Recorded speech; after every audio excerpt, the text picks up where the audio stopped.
Wala pa siya sa Canada, ngunit nanginginig na siya sa lamig.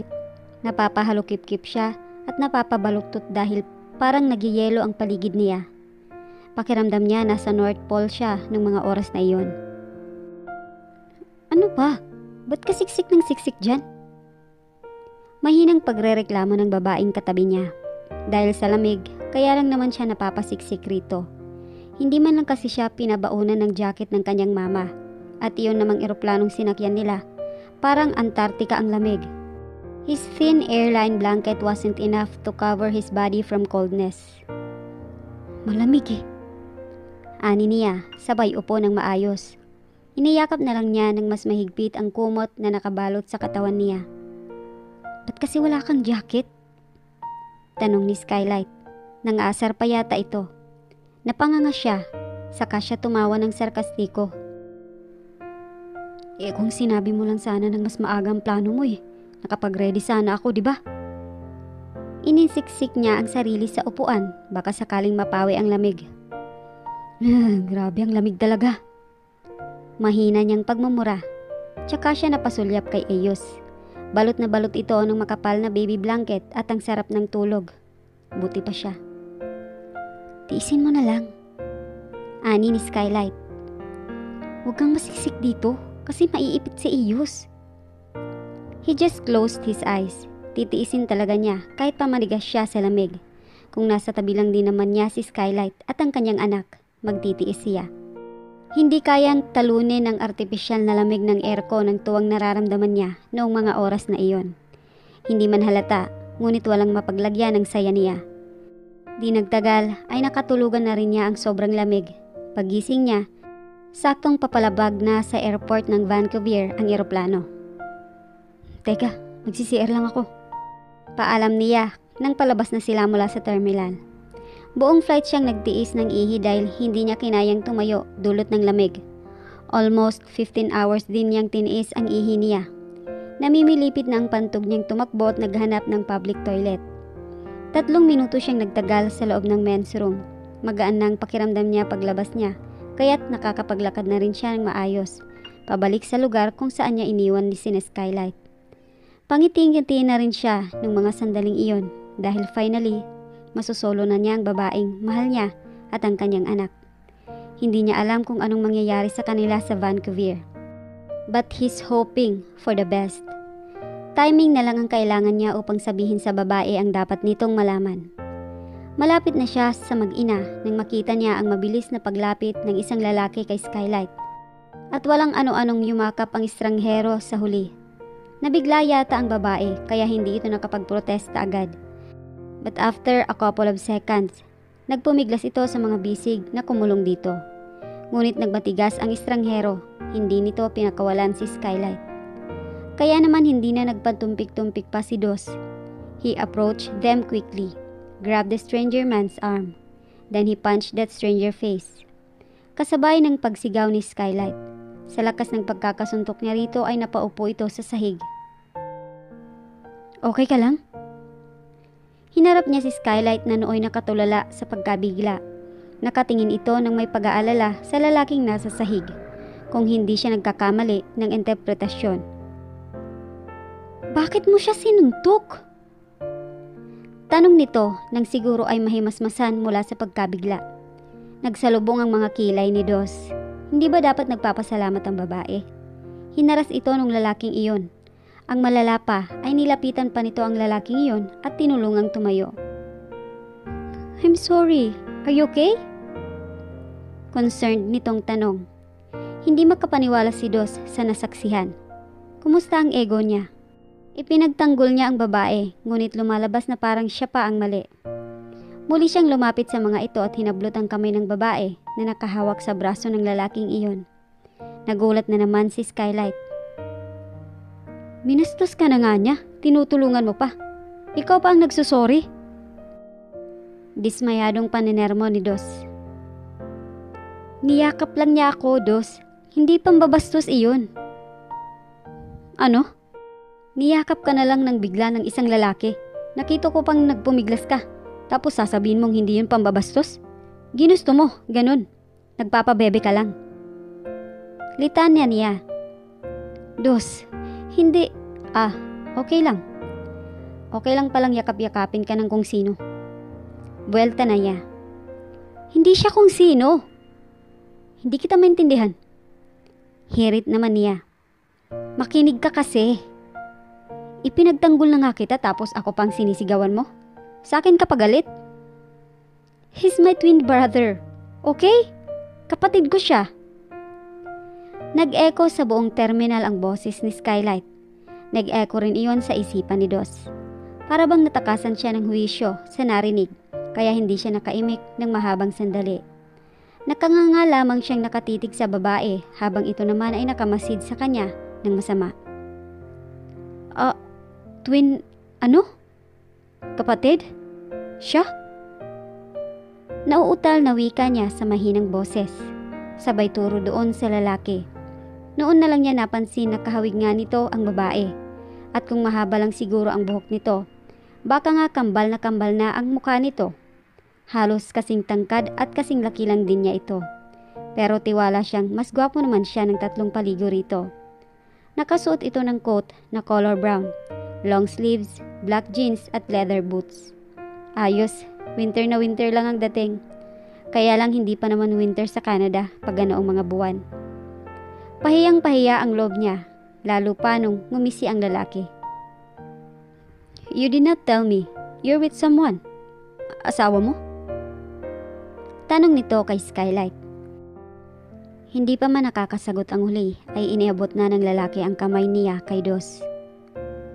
I'm Cloud. Anito.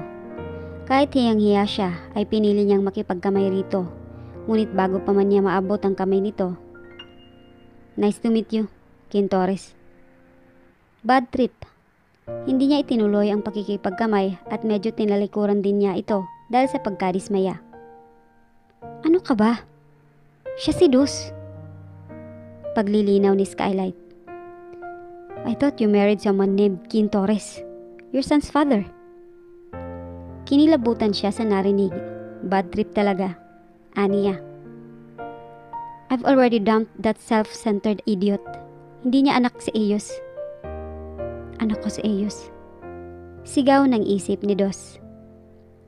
Then, who's the father? Asked Cloud once again. I don't know. Wala na akong pakialam kung sino. Naiinis na sagot ni Skylight. Napatingin siya sa huli at nahalata niya sa mukha nito ang pagkadisgusto sa usapang iyon. Paano na lang kaya kapag umami na siya?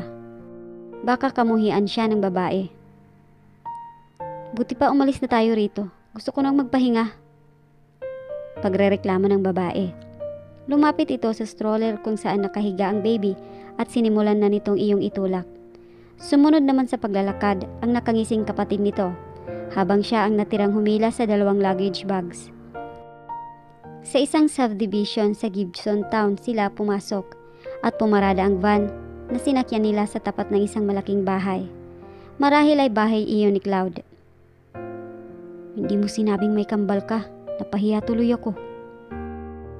Pag-amin niya, nung sila na lang 3 ni Skylight at Eos ang nasa loob ng isang kwarto. Nakahiga na noong mga sandaling iyon ang babae sa kama, katabi ang hindi mapakaling anak nito. Umupo naman siya sa paanan ng kama. Sorry. Tinatamad nitong sagot.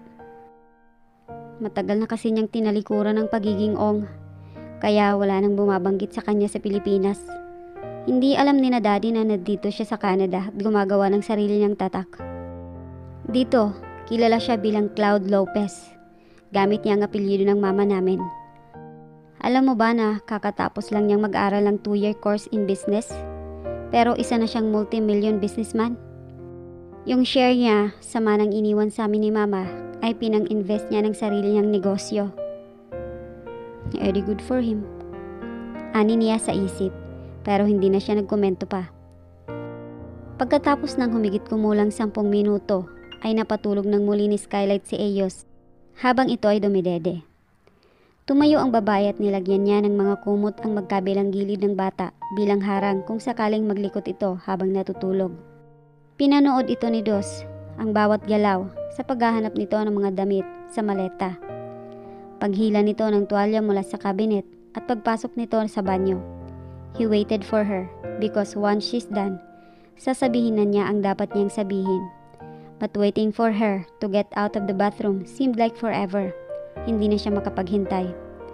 Nilak niya muna ang pinto bago siya nagtanggal ng sapatos. Hinalikan niya ang noo ni Eos, saka niya pinasok ang bathroom habang naroon pa ang babae. Hindi iyon nakalak. Diyos, ano ba? Naliligo pa ako! Bulyaw ng babae. Natakpan pa nito ang dibdib nito, ngunit hindi ang bagay sa pagitan ng legs nito. Bumubuhos ang shower sa katawan nito, which he found really a hot scene. His friend involuntarily grew hard. Nanikip nang wala sa oras ang suot niyang pantalon. May sasabihin sana ako, pero mamaya na lang. Aniya, sa halip na lumabas ay unti-unti siyang naglakad palapit sa babae. Pinatay naman ito ang shower, at nang nasa mga kamay na niya ito, hindi na niya pinakawala ng pagkakataong sunggaban ng halik ang mga labi nito. Tumugon agad ito ng ubod sabik. The bathroom was then filled with sweet moans and erotic groans. Sky, pwede ba naming mahiram sa Eos? Papasyal namin siya ni Freya. Tumalim ang mga mata ni Dos nang makita sa labas ng kwarto ang kambal ni Skylight na si Cloud. Ang aga nitong kumatok, naistorbo tuloy ang moment nila, ni na Skylight at Eos sa kama. Maganda na sana ang gising niya. Kahapon, kagabi, kaninang madaling araw, hindi sila tumigil ni Skylight na bumawi sa mga panahong hindi sila magkasama. Hindi niya inalintana ang pagod, kasi naman sa tuwing niyayakap siya ng babae ay agad na nabubuhay ang kaibigan niya. Tapos hindi rin naman ito tumatanggi. Mukhang gustong-gusto na nga nito. Mukhang naa-addict na nga ito sa mga ginagawa nila. Buti na lang nakapag-provide ng synthetic crib si Cloud na siyang tulugan ng baby. Maganda na sana ang gising niya kung di lang niya nakita ang pagmumukha ni Cloud. Hindi. Matigas niyang saad bilang sagot sa sinabi ng soon-to-be bayaw niya. Kapatid ko ang tinatanong ko, hindi ikaw. Paglilinaw naman ito. Lihim na napamura si Dos. Hindi niya gusto ang kakambal ni Skylight. Mukhang hindi niya ito makakasundo dahil unang-una, pinagkamalan siya nitong si Kin Torres. Pangalawa, nayayabangan siya sa dating nito. Sana lang ay hindi insecurity lang ang nararamdaman niya. Please, huwag kayong mag-away. Pakiusap ni Skylight. If you really want to babysit Eos today, you can. Wag na wag mo lang siyang ipapahawak sa girlfriend mo. Mataray nitong pagpapaalala. Napansin ni Dos na mukhang hindi close si Skylight sa girlfriend ni Cloud. Samantalang dati nang magkakilala ang mga ito. Nung madatnan nila roon sa bahay ang babae ay hindi man lang bumati si Skylight. Siguro ay nag-away ang mga ito noon. Or what? Whatever. Baka ayaw lang siguro nito kay Freya. May sasabihin sana siya kay Cloud, subalit tumingin na matalim sa kanya si Skylight. Huwag ka nang kumontra, sabi nito sabay hawak sa kanyang braso. Nung mga sandaling iyon, biglang parang may bumukas ng maliwanag na ilaw sa tuktok niya. Nagbunyi siya ng tahimik. Kung isasama ni na Cloud si Eos sa pamamasyal, ibig sabihin, magsusolo na naman sila ni Skylight, and for sure, mangyayari na naman ang bagay na hindi niya hindi magugustuhan. But of course, kailangan din muna siyang magsigurado na ligtas ang anak niya sa mga kamay ng tito nito. I don't really get it why you hate Freya that much. But sige, gusto ko lang talagang maging close kay Hoy! He interrupted.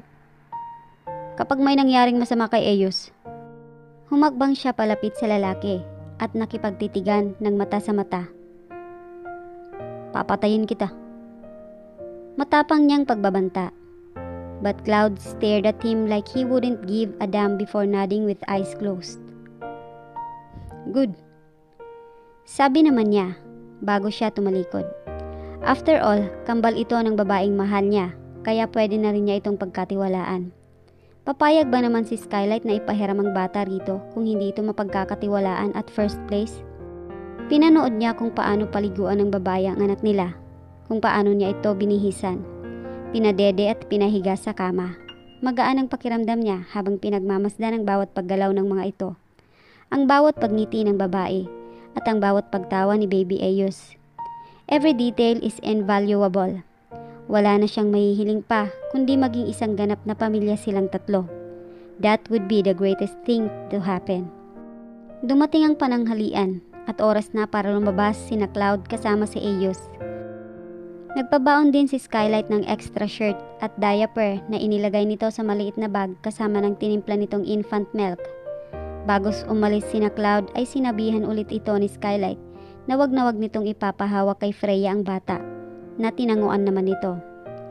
Curious na curious si Dos kung bakit hindi talaga magaan ang pakikitungo ni Skylight sa future sister-in-law nito. Ngunit ipinagsawalang bahala na lang niya kinalaunan. Pakialam ba kasi niya? Ang mahalaga, silang dalawa na lang ng babae sa loob ng bahay nung mga oras na iyon. What do you want to eat? Tanong nito habang naglalakad patungong kitchen. She's wearing a big shirt and short maong shorts. And her hair is a slight mess, but he found it too sexy. Hindi ito pala ayos, hindi katulad ng girlfriend ni Cloud na kahit nasa loob ng bahay lang ay naka-lipstick pa.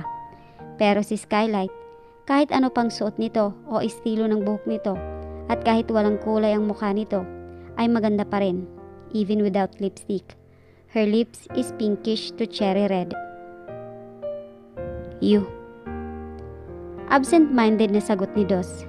Natigilan ng babae.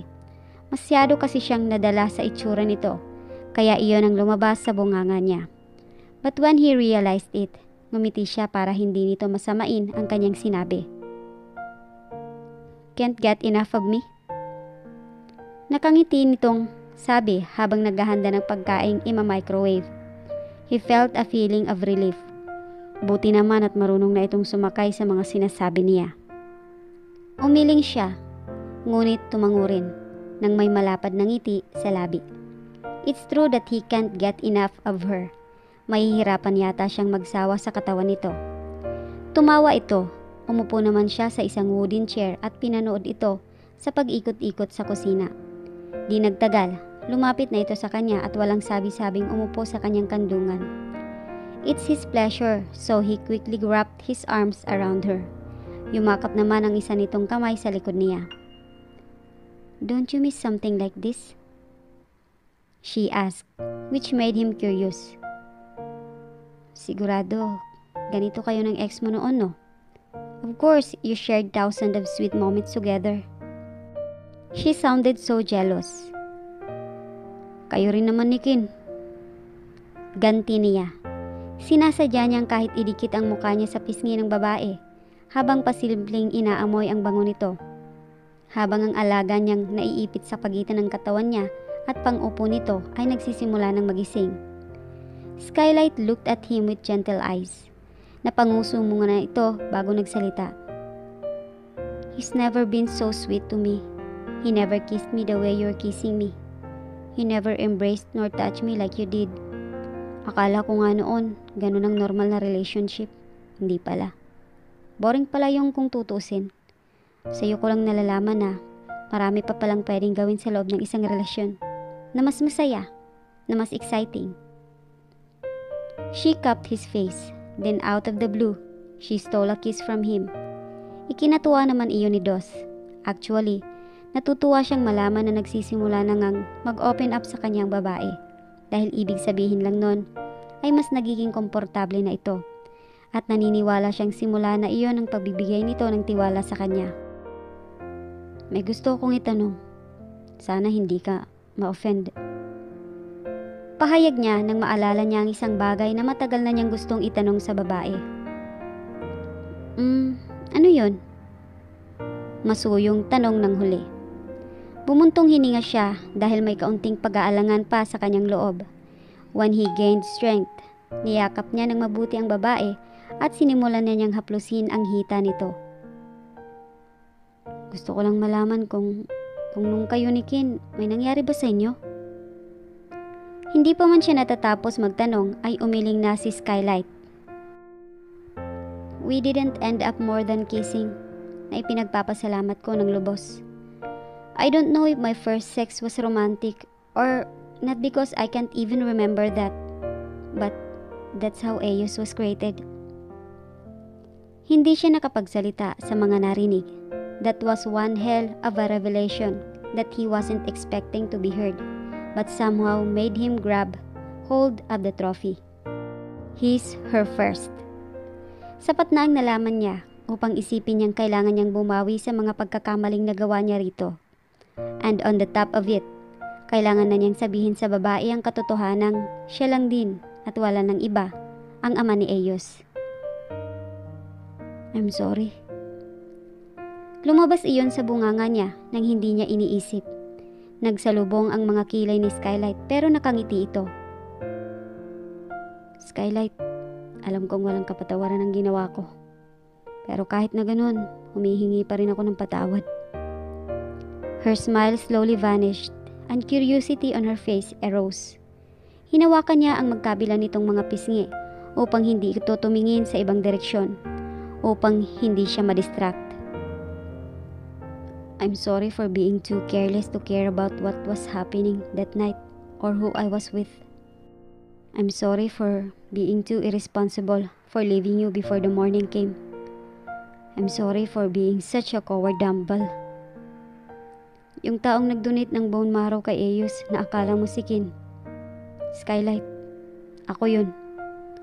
Yung taong nagdala sa'yo palabas ng club almost 2 years ago. Ako yun. Yung taong nakasama mo nung gabing nabuo si Eos. Ako yun. Skylight, ako lang naman yung tarantadong lalaking nakabuntis sa'yo. Yung ama ni Eos. Ako yun.